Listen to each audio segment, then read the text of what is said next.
আম গাছ দেখলেই লোভ লেগে যাবে আম খাওয়ার জন্য। একটু খেয়াল করে দেখেন, এই যে এই বিদেশি প্রজাতির আম এত মিষ্টি, আর মনে হচ্ছে আমগুলো পেকে গেছে, আসলে কিন্তু আমগুলো এখনো পাকে নাই, কাঁচা।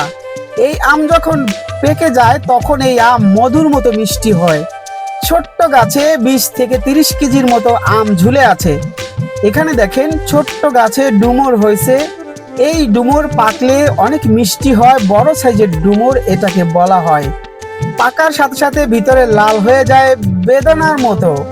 দেখেন কলম কাটা ডুমুর গাছ। পাশাপাশি আমরা আরো দেখছি বিভিন্ন রকমের ফলমূল এখানে কিন্তু পাওয়া যায়। তো তার ভিতর কিন্তু এই ডুমুর গাছটা খুবই ভালো লাগছে দেখে।